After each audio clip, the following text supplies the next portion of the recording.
Hello students, here again I am Ajit Tripathi with you. I am proceeding with Act 4, Scene 1 of The Tempest. So up to here you have read, Prospero is now satisfied with the progress of Miranda's romance with Ferdinand. He says that in due course they would get married. In honor of the engagement of the young lovers, he arranges a masque for their entertainment. The mask is performed by spirits appearing in the guise of various goddesses. Then Prospero deals with Caliban, Stefano, and Tranquillo, the conspirators. Ariel lures them towards Prospero's cell. There, certain spirits appear in the shape of dogs and hounds, and they chase away the three conspirators who are also tormented with aches, pains, and cramp. Now, scene 1. This scene takes place before Prospero's cell. Enter Prospero, Ferdinand, and Miranda. Prospero is talking to Ferdinand. He says, If I have too austerely punished, if I have too austerely punished you, austerely means harshly. कहता अगर मैंने तुमको बहुत कठिन दंड दे दिया तो your compensation makes amends. Compensation, reward, and makes amends, makes up for it. If I have harshly punished you, your reward now compensates for it. क्या if अगर मैंने तुम्हें बहुत सख्त सजा दे दी तो अब मैं जो इनाम दूंगा उससे वो भरपाई हो जाएगी उस सजा की. For I have given you here a thread of mine own life, because I have given you an integral part of my own life. Thread means integral part. ये बता मैंने अपनी जिंदगी का सबसे जुड़ा मजबूती से जुड़ा हुआ हिस्सा तुम्हें देने का फैसला कर लिया. For that for which I live, or that for which I live, या ऐसे कह लो जिसके लिए मैं जिंदा रहा वो मैं तुम्हें देने जा रहा हूं. Who once again I render to thy hand. Pay attention to the words once again. तो once again I offer her to you. क्यों कह रहा once again? क्या पहले भी एक बार इसका आप हाथ दे चुका है? नहीं, कह रहा पहले से you are already in love with her, but now I am going to offer her with all rituals. और फिर I tender to thy hand, meaning thereby I will give her to your hand, thy hand. All thy vexations were but my trials of thy love. Vexations, hardships, मुश्किलें, और जितनी भी तुम्हारी मुश्किलें थीं ये सब मेरा तुम्हारे प्यार को जांचने का तरीका था. All your hardships that you suffered were meant to test your love for her. Here, afore heaven, I ratify this my rich gift. तो यहाँ अब in the presence of heaven, I offer you my priceless gift. किसको कहता है priceless gift? अपनी लड़की को. My rich gift, meaning thereby most precious thing for me in the life is my daughter, and I am going to give her to you. Oh Ferdinand, do not smile at me. अब यहाँ पर क्या होता है, Ferdinand धीमे धीमे इतनी बात तारीफ जब अपनी बेटी की करता है तो मुस्कुराने लगता है. कहता O Ferdinand, do not smile at me. कहता मेरी बात को पर मुस्कुराओ नहीं. Do not misunderstand that I boast her off, कि I only sing her presses, की मैं उसकी तारीफों के पुल बांध रहा हूँ. For thou shall find she will outstrip all praise and make it halt behind her. क्योंकि तुम खुद पाओगे इस बात को कि that no praise is sufficient to describe her. कोई तारीफ ऐसी नहीं है जो उसके लिए पूरी पड़े, मतलब वो सारी तारीफों की सीमा से आगे है. There is no praise which can describe her. Ferdinand says, I do believe it. Ferdinand कहता है मैं यकीन करता ही हूं, against an oracle, the I believe it even if an oracle were to pronounce differently, meaning oracle means voice of God. कहता even voice of God says something against your words, I won't believe in the words of God, I believe in you sir, I do believe. आपको पता है जब हम simple present में do या does emphasise लगा देते हैं किसी वर्ग के पहले तो हम ज्यादा जोर देना चाहते हैं उस पर। चलिए आगे, प्रॉस्पेरो कहता है then as my gift and thine own acquisition worthily purchase take my daughter. कहता है take my daughter as my gift to you and as what you have won over by your merit. कहता है इस मेरी बेटी जो मैं तुम्हें दे रहा हूं इसको मेरी तरफ से तुम्हें दिया गया उपहार समझो और इसको तुमने अपने गुणों से हासिल किया है ये भी समझना। दाइन ओन एक्विजिशन वर्दली परचेज, बहुत ध्यान से लाइन देखिएगा, sometimes it so happens in the examinations one line is given and it is asked to explain, so you should be able to know what is what. He says take my daughter as my gift to you and as what you have won over by your own good qualities, your merits. Sit then and talk with her. तो बैठो उससे बातें करो, she is thine own, she is your own now. And just then he visualizes Ariel is coming.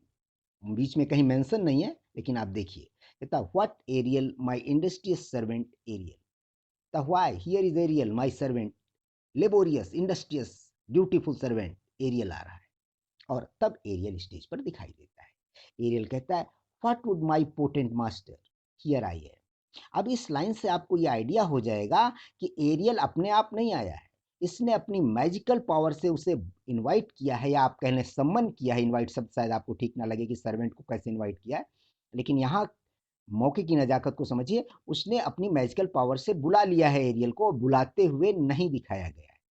कैसे पता कि बुला लिया गया है, आप देखें, what would my potent master, what would my powerful master wish here I am, क्या चाहते हैं मेरे शक्तिशाली मालिक, मैं आ गया हूं, इसका मतलब उसे बुलाया गया।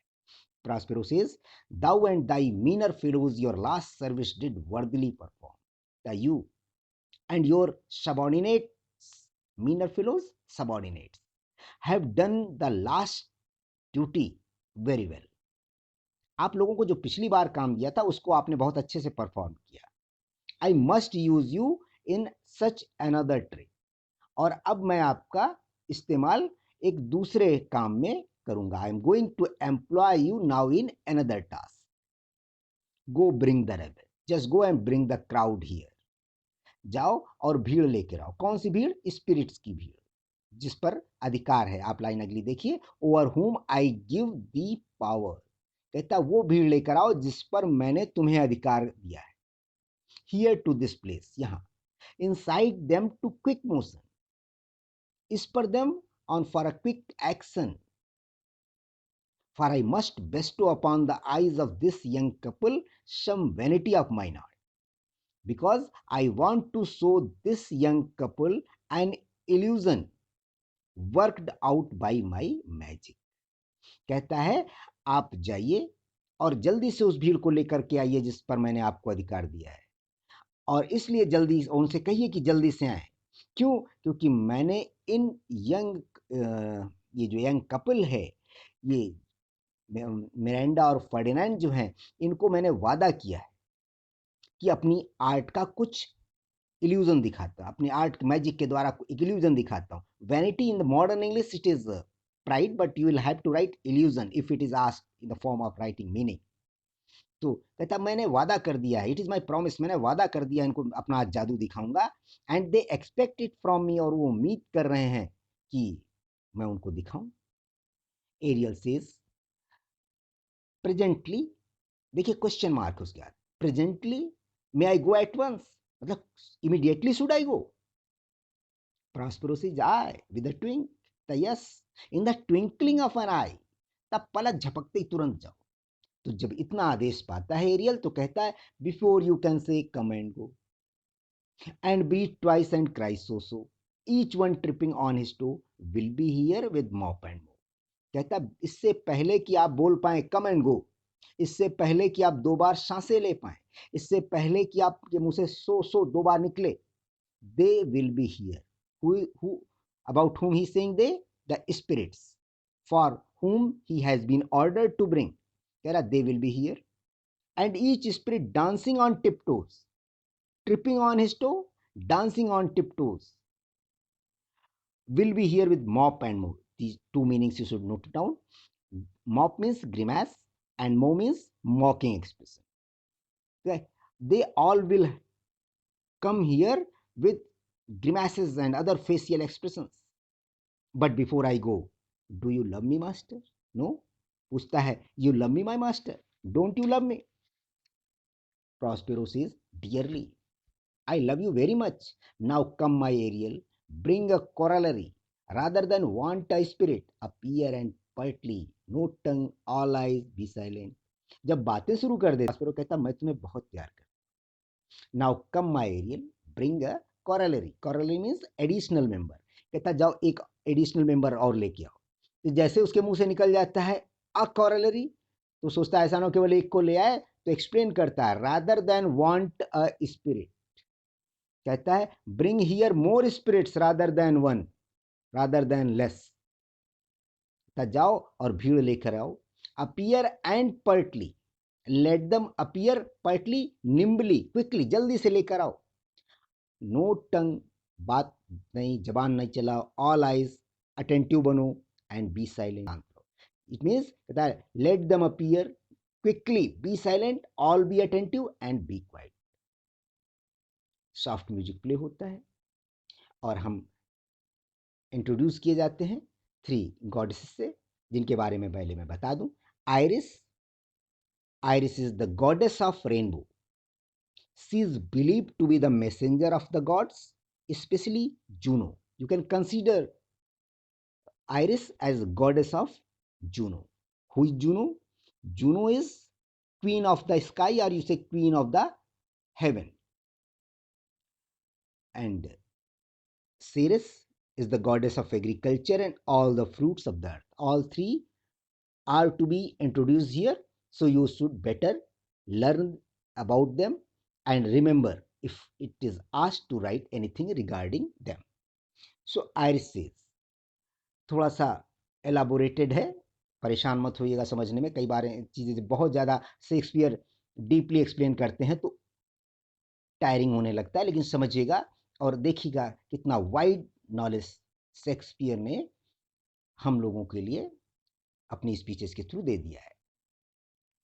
तो आयरिस सीरिस से कहती है, most bounteous lady, thy rich leas of wheat, rye, barley, witches, oats, and peas. Thy turfy mountains where live nimbling sea.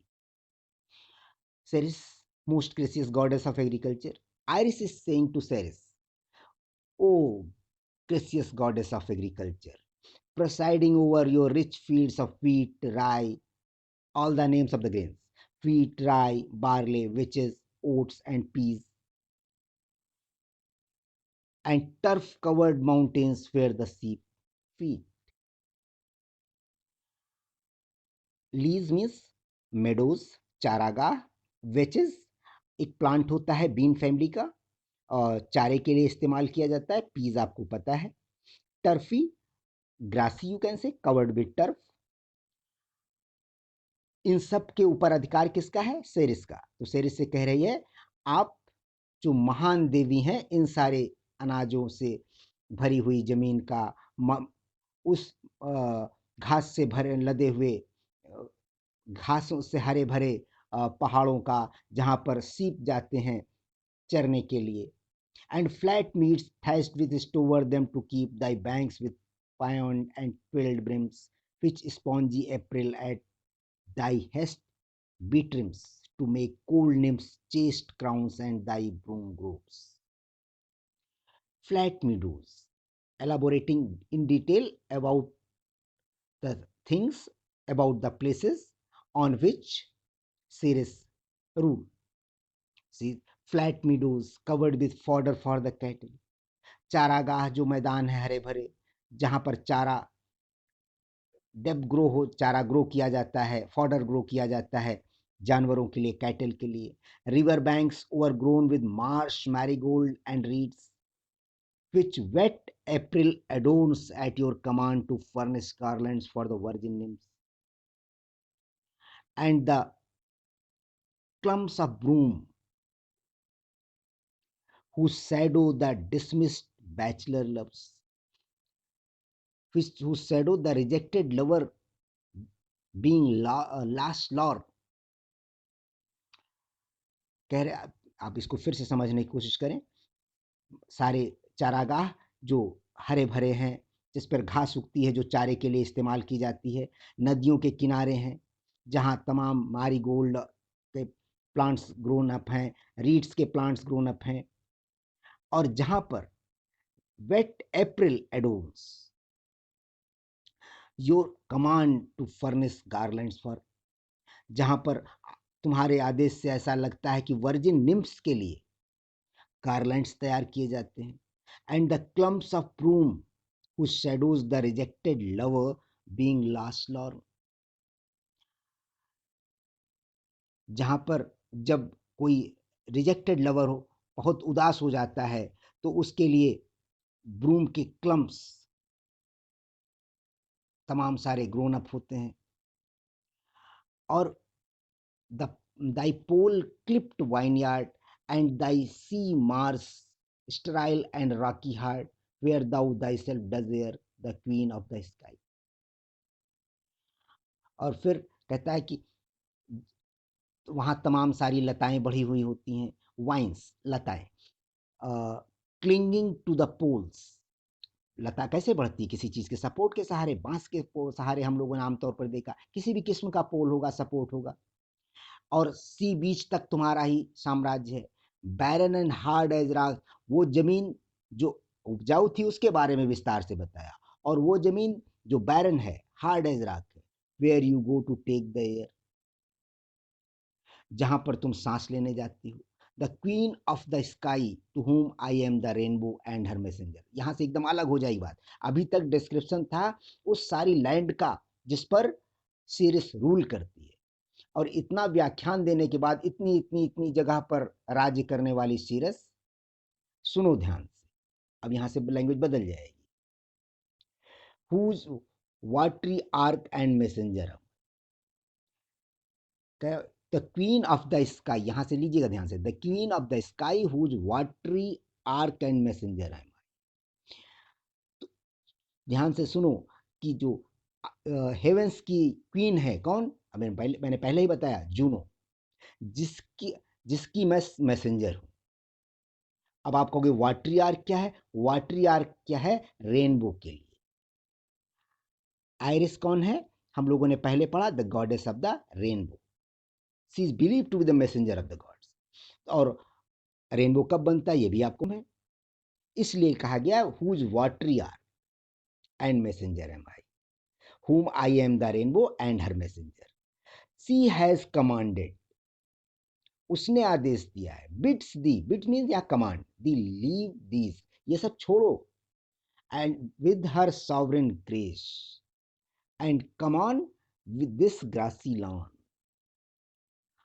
Here on this grassy plot, in this very place, to come and sport her peacocks fly, amen, approach rich Ceres her to entertain।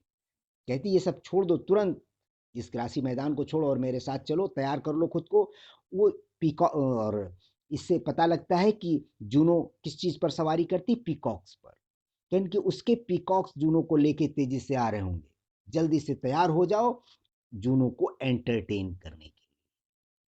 Ceres appear हो जाती। Hello, many colored messenger that never does disobey the wife of Jew, कहती है Iris, multi coloured messenger, multi coloured क्यों कहा आपको पता है, goddess of rainbow है Iris, Iris multi coloured messenger, you have never disobeyed the wife of Jupiter. Wife of Jupiter कौन है?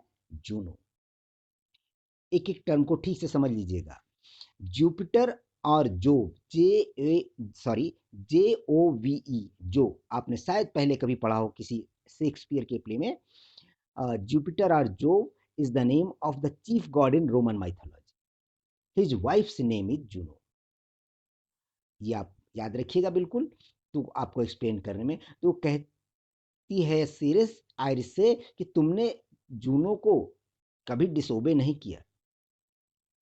Who with thy saffron wings upon my flowers diffusest honey drops refreshing showers, and with each end of thy blue bow does crown my bosky acres and my unsrubbed down rich scarf to my proud earth। आप देखें कि सब अभी थोड़ी देर पहले iris ने series के बारे में डिटेल से बताया था किन किन चीज़ों पर वो रूल करती है, किन चीज़ों की वो गॉडेस कही जाती है। अब सीरिस आयरिस के बारे में बता रही है कि you who with the wings of orange color drop honey on my flowers in the form of refreshing showers, and with each end of your blue rainbow cover my green fields and my bare plains like a rich scarf covering my proud mother, proud earth, proud mother. Why hath thy queen summoned me hither? Why have your queen called me? Why have I been called by your queen here to this lawn covered with green grass? मुझे यहाँ क्यों बुलाया गया है? मैं brief में फिर हिंदी में बता दूं, नहीं आप शायद ना समझ पाए हो। सीरीज कहती है आयरिस कलर्ड मैसेंजर, अनेक रंगों वाली संदेशवाहिका, तुमने कभी भी जूनों को डिसोबे नहीं किया है, और तुम्हारे पंखों से जो कलरफुल हनी टपकता है मेरे फूलों पर, वो रिफ्रेशिंग शावर के फॉर्म में, पानी की बूंदों के फॉर्म में, और उससे जान मिल जाती है मेरे फूलों को। और जो तुम्हारा ब्लू रेनबो है, ऐसे लगता है जैसे हमारे हरे भरे खेतों को किनारों को छू रहा है, तो एक क्राउन सा पहना दे रहा है, कि स्कार्फ सा माई प्राउड मदर, मेरी प्राउड अर्थ के ऊपर स्कार्फ की तरह लपेट उठ रहा है। अब मुझे ये बताओ कि तुम्हारी क्वीन ने मुझे क्यों बुलाया है यहाँ हरे भरे। तो आयरिस कहती है a contract of true love to celebrate and some donation freely to state on the blessed lover. So you have been invited to celebrate a solemn pledge of true love and freely to bestow some gift on the happy. तो तुमको बुलाया गया है एक सच्चे प्रेम को celebrate करने के लिए और कुछ गिफ्ट देने के लिए, जो तुम्हें देना है हैप्पी लवर्स को। तो जैसे ही लवर्स का नाम आता है तो सीरीज थोड़ा सा उदास सी होने लगती है और कहती है tell me heavenly bow, tell me heavenly rainbow, आसमान के इंद्रधनुष मुझे ये बताओ, इफ वीनस और her son as thou dost know do now attend the queen, ऐसा तो नहीं है कि वीनस और उनका बेटा कौन क्यूपिड जूनो के साथ है। Since they did plot the means that dusky dish my daughter got, her and her blind boy's scandal company I have foresaw. Since they have plotted against me by using those means by which Pluto, the dark god of the underworld, got my daughter, I have avoided the disgraceful company of Venus and her blind son. कहता है, बताती है, याद दिलाती, बताती क्या है, याद दिलाती है कि जो प्लूटो है गॉड ऑफ डेथ, वो वीनस की मदद से और क्यूपिड की मदद से, वीनस का बेटा कौन है क्यूपिड, ये माना जाता है क्यूपिड ब्लाइंड है, तो कहती है कि वीनस और क्यूपिड की मदद से प्लूटो ने प्रॉस्पर पाइना जो मेरी बेटी थी, सीरिस कहती है जो मेरी बेटी थी, उसको अर्थ से अपने किंगडम में चुरा के ले गए। तो सीरिस ने तब से एक अजीब किस्म का ग्रीवांस डेवलप कर लिया माँ बेटे के खिलाफ, और वो उसकी कंपनी में न जाने की उसने कसम खा ली फॉर श्योर, तो मैं अवॉइड करती हूँ, मैं नहीं जाना चाहती। तो आयरिस कहती है of her society be not afraid, do not be afraid of her company, I met her deity. कहती है परेशान होने जैसा कुछ भी नहीं है। I have seen, I met her deity, deity means her godship that is Venus, मैं उनसे मिली हूँ। Cutting the clouds toward Paphos and her son dove drawn with her. मैंने देखा कि बादलों को काटते हुए, I met her sailing through the clouds toward Paphos with her son. वो पेफोस की तरफ जा रही थी अपने बेटे के साथ एक रथ में, ड्रॉन बाय डव्स, जिसको डव्स चला रहे थे, एक ऐसे रथ को जिसको डव, कबूतर की तरह के पक्षी होते हैं डव्स, आपने शायद पढ़ा हो, डव्स ड्रॉन कर रहे थे, ऐसे रथ पर वो जा रही थी अपने बेटे के साथ। तो चिंता नहीं करो। Some here thought they to have done some wanton charm upon this man and me. क्यों जा रहे थे? They performed some magic charm on this man and me. अब याद रखिएगा, दिस मैन एंड मेड के बारे में पूछा जाए, फर्डिनेंड और मिरांडा के बारे में। तो जहां भी इस माइथोलॉजी के मुताबिक जहां कहीं प्रेम है, वहां पर वीनस का, क्यूपिड का रोल है। तो कह रही है, बता रही है, डिस्क्राइब कर रही है आयरिस सीरीज को कि बिल्कुल इस मैन और इस मेड, इस लड़के और लड़की पर भी कुछ जादू किया था, उन्होंने चार्म अपना क्रिएट किया था। हुज वोज आर, लेकिन जिनकी, वो मीन्स प्रतिज्ञा, who had both to have no physical that no bed rite shall be paid. उन्होंने अपना जादू तो किया, चार्म तो क्रिएट किया इस लड़के और लड़की पर भी, लेकिन इन्होंने प्रतिज्ञा की थी जब तक मैरिज नहीं हो जाएगी तब तक bed rite, meaning thereby they shall not have any physical relation, they shall have no physical union. और इस बात से, अब आप पूछें सर आपको कैसे पता शादी वाली बात, आप देखें आगे लिखा ना, ere Hymen's torch be lighted, ere ere means before, Hymen's torch be lighted, जब तक हाइमन की टॉर्च लाइट नहीं होती। Hymen was the god of marriages and he was suppose to be carrying a lamp which was lighted when a marriage was solemnized. तो उसने कहा जब तक शादी नहीं हो जाएगी तब तक उन दोनों ने, फर्डिनेंड और मिरांडा ने, ये प्रतिज्ञा की वो फिजिकल रिलेशन नहीं बनाएंगे। बट वेन, लेकिन when means useless, worthless. When क्या हुआ? उनका, उसका चार्म जो है, वीनस और क्यूपिड का जो चार्म था, जो जादू क्रिएट कर रहे थे, जो अपना प्रभाव डाल रहे थे, वो वेन, बेकार हो गया। Mars's hot minion is return again. Mars god of war, hot passionate, minion darling. अब आप देखिए, मार्स's हॉट मिनियन किसके लिए आ रहा? वीनस के लिए। मार्स's हॉट मिनियन किसके लिए? वीनस के लिए। तो वीनस इज रिटर्न अगेन। तो जब वीनस का नहीं चला जादू, तो वीनस वापस लौट। Her waspish headed son has broke his arrows. Waspish headed son कौन? Cupid. Cupid is regarded here as irritable. Cupid is waspish because he stings by hitting people with his arrows which make them fall in love. आपने शायद पहले पढ़ा हो किसी और play में कि क्यूपिड क्या करता है, जिसको प्यार में फंसाना चाहता है या प्यार में डालना चाहता है, उस पर तीर मारता है। तो अब वो इतना इरिटेट हो गया जब इन दोनों पर नहीं चला कि swears he will shoot no more. उसने ये प्रतिज्ञा कर ली कि says he will shoot no more, अब वो तीर नहीं मारेगा। बट प्ले विद स्पैरोज, लेकिन he shall play with sparrows like any other boy, जैसे बाकी बच्चे स्पैरोज के साथ खेलते हैं वैसे खेलेगा। And be a boy right out, अब वो भी बाकी लड़कों की तरह हो जाएगा। ऐसा कह के जा रहे, तो तुम चिंता मत करो, वो तुमको नहीं मिलेंगे। Series highest queen of state, great Juno comes, I know her by her gait। Series कहती है, उसको आभास हो जाता जूनो के आने का, the most stately queen of heaven, great Juno is coming, I recognize her by the manner of her walk. Manner of walking को गेट कहते हैं। I am living here, so all of you please revise, listen it again and again, and you shall be able to understand. I hope you have found it useful. However, I would like that you all shall subscribe my channel and share it. Thank you.